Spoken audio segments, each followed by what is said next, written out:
ಸೋಮವಾರ ಸುದ್ದಿಗೋಷ್ಠಿ ಉದ್ದೇಶಿಸಿ ಮಾತನಾಡಿದ ಪುತ್ತೂರು ಬಿಜೆಪಿ ವಕ್ತಾರ ರಾಜೇಶ್ ಬನ್ನೂರು ಅವರು ಕಳೆದ ವಿಧಾನಸಭಾ ಚುನಾವಣೆಯಲ್ಲಿ ಅರುಣ್ ಕುಮಾರ್ ಪುತ್ತಿಲ ಮತ್ತು ಬಿಜೆಪಿ ಮಧ್ಯೆ ಇದ್ದ ಸಣ್ಣ ಒಡಕಿನಿಂದಾಗಿ ಅಶೋಕ್ ರೈ ಶಾಸಕರಾಗಿ ಆಯ್ಕೆಯಾದರು. ಅಶೋಕ್ ರೈ ಅವರಿಗೆ ಶಾಸಕತ್ವ ಎಂಬುದು ಅರುಣ್ ಕುಮಾರ್ ಪುತ್ತಿಲ ನೀಡಿದ ಭಿಕ್ಷೆ ಎಂದು ಹೇಳಿದ್ದಾರೆ. ಅರುಣ್ ಕುಮಾರ್ ಪುತ್ತಿಲ ಮತ್ತು ಬಿಜೆಪಿ ಮಧ್ಯೆ ಯಾವುದೇ ಭಿನ್ನಾಭಿಪ್ರಾಯವಿಲ್ಲ. ಮುಂದಿನ ಕೆಲವೇ ಸಮಯದಲ್ಲೇ ಬಿಜೆಪಿ ಮತ್ತು ಪುತ್ತಿಲ ಸೇರಿಕೊಂಡು ಜಂಟಿ ಪತ್ರಿಕಾಗೋಷ್ಠಿ ನಡೆಯುವ ಸಾಧ್ಯತೆಯನ್ನ ತಳ್ಳಿ ಹಾಕುವಂತಿಲ್ಲ. ಹೈಕಮಾಂಡ್ ರವರನ್ನ ಕೇಳಿಕೊಂಡು ಈ ಬಗ್ಗೆ ನಿರ್ಧಾರವನ್ನ ಕೈಗೊಳ್ಳಲಾಗುವುದು ಎಂದರು. ಶಾಸಕ ಅಶೋಕ್ ರೈ ಅವರು ಬಿಜೆಪಿ ಅಂಗಡಿ ಬಂದ್ ಆಗಲಿದೆ ಎಂದು ಹೇಳಿಕೆಯನ್ನ ನೀಡಿದ್ದಾರೆ. ಮುಂದಿನ ಚುನಾವಣೆಯ ಸಂದರ್ಭ ಅಶೋಕ್ ರೈ ಬಿಜೆಪಿಗೆ ಬರುವ ಸಾಧ್ಯತೆಯನ್ನ ತಳ್ಳಿ ಹಾಕುವಂತಿಲ್ಲ. ಆಗ ಅವರು ಈಗ ಇರುವ ಅಂಗಡಿ ಬಂದ್ ಆಗಲಿದೆ. ಅಶೋಕ್ ರೈ ಅವರು ತಾನು ಹೇಳಿದ್ದೇ ಸರಿ, ತಾನು ಮಾಡಿದ್ದೇ ಸರಿ ಎಂಬ ಧೋರಣೆಯನ್ನ ಹೊಂದಿದ್ದಾರೆ. ನಾವು ಶಂಕರ ಆಳ್ವ, ರಾಮಭಟ್, ವಿನಯಕುಮಾರ್ ಸೊರಕೆ, ಡಿ.ವಿ. ಸದಾನಂದ ಗೌಡ ಸೇರಿದಂತೆ ಶಕುಂತಲಾ ಶೆಟ್ಟಿ, ಮಲ್ಲಿಕಾ ಪ್ರಸಾದ್, ಸಂಜೀವ ಮಠಂದೂರು ಮುಂತಾದ ಶಾಸಕರನ್ನ ಕಂಡಿದ್ದೇವೆ. ಆದರೆ ಅಶೋಕ್ ರೈ ಅವರಂತಹ ಶಾಸಕರನ್ನ ಎಂದೂ ಕಂಡಿಲ್ಲ, ಇನ್ನು ಕಾಣುವುದು ಬೇಡ ಎಂದರು. ಬಿಜೆಪಿಗರಿಗೆ ಈಗ ಹಿಂದೂ ಮುಸ್ಲಿಂ ವಿಷಯ ಮಾತನಾಡಲು ಆಗುತ್ತಿಲ್ಲ.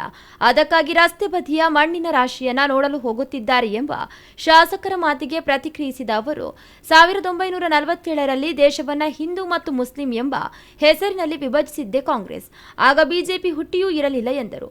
ನಮ್ಮ ಮತ್ತು ಅರುಣ್ ಪುತ್ತಿಲ ಅವರ ಸಣ್ಣ ಭಿನ್ನಾಭಿಪ್ರಾಯದ ಫಲವಾಗಿ ಅವರ ಅರುಣ್ ಕುಮಾರ ಪುತ್ತಿಲ ಪರಿವಾರದ ಆ ಭಿಕ್ಷೆಯಿಂದಾಗಿ ಅಥವಾ ಲಕ್ಕಿಡಿಪ್ಪಿನ ಬಂದಂಥ ಬಹುಮಾನದಾಗೆ ಇವತ್ತು ಪುತ್ತೂರಿನ ಶಾಸಕರು ಆಯ್ಕೆಯಾಗಿದ್ದರೆ ಹೊರತು ಜನರ ವೋಟಿಂಗ್ ಅಲ್ಲ.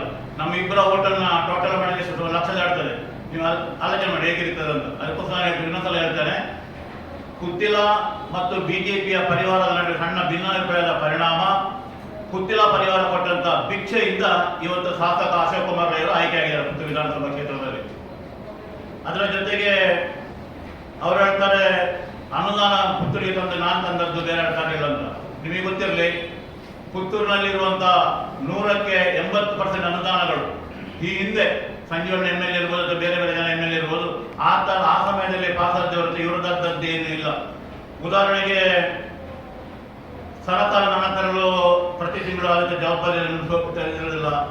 ಆಯ್ಕೆ ಮಾಡಿದ ಪ್ರತಿಪಕ್ಷದವರ ಆ ಹೇಳಿಕೆಗಳನ್ನು ಸಹಿಸಿಕೊಳ್ಳುವ ಶಕ್ತಿ ಇಲ್ಲ ಅಂತಾದರೆ ಇದಕ್ಕಿಂತ ದೊಡ್ಡ ಒಂದು ದುರದೃಷ್ಟ ಪುತ್ತೂರು ವಿಧಾನಸಭಾ ಕ್ಷೇತ್ರದವರಿಗಿಲ್ಲ. ಯಾಕಂತ ಹೇಳಿದ್ರೆ ನಾವು ತಪ್ಪು ಅಂತ ಹೇಳಬಾರ್ದು ಅಥವಾ ಅದನ್ನು ಪ್ರತಿಭಟಿಸಬಾರ್ದು, ಅದನ್ನು ಕೇಳಬಾರ್ದು. ಕೇಳಲಿಕ್ಕೆ ನೀವ್ಯಾರಂತ ಕೇಳುವಂಥದ್ದನ್ನು ಮಾಡ್ತಾ ಇದ್ದಾರೆ. ಮೆಡಿಕಲ್ ಕಾಲೇಜು ಸ್ಥಾಪನೆಗೆ ಮಂಜೂರಾದ ಸೇಡಿಯಾಪು ಜಾಗದಲ್ಲಿ ಅಕ್ರಮವಾಗಿ ಮರಗಳನ್ನು ಕಡಿಯಲಾಗಿದೆ ಎಂದು ಆಪಾದಿಸಲಾದ ಅವರು ಈ ಬಗ್ಗೆ ಯಾರೂ ಬಾಯಿಯನ್ನು ಬಿಡುತ್ತಿಲ್ಲ. ಹಾರಾಡಿಯಲ್ಲಿ ಕಾಂಕ್ರೀಟ್ ರಸ್ತೆ ನಿರ್ಮಾಣದಲ್ಲಾಗಿರುವ ಲೋಪಗಳನ್ನು ಬಿಜೆಪಿ ವೀಕ್ಷಿಸಲು ಹೋಗಿದ್ದನ್ನ ಶಾಸಕರು ಲೇವಡಿ ಮಾಡಿದ್ದಾರೆ. ಪ್ರಜಾಪ್ರಭುತ್ವದಲ್ಲಿ ಪ್ರತಿಪಕ್ಷವಾಗಿ ನಾವು ನಮ್ಮ ಕೆಲಸವನ್ನ ಮಾಡಿದ್ದೇವೆ.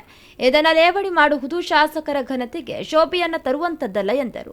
ಈ ವೇಳೆ ಸುದ್ದಿಗೋಷ್ಠಿಯಲ್ಲಿ ವಿದ್ಯಾಗೌರಿ, ಯುವರಾಜ್ ಪೆರಿಯತ್ತೋಡಿ, ಮಹೇಶ್ ಕೇರಿ, ಸತೀಶ್ ನಾಯ್ಕ್ ಪರ್ಲಾಡ್ಕ ಸೇರಿದಂತೆ ಲೋಕೇಶ್ ಚಾಕೋಟೆ ಮತ್ತಿತರರು ಉಪಸ್ಥಿತರಿದ್ದರು.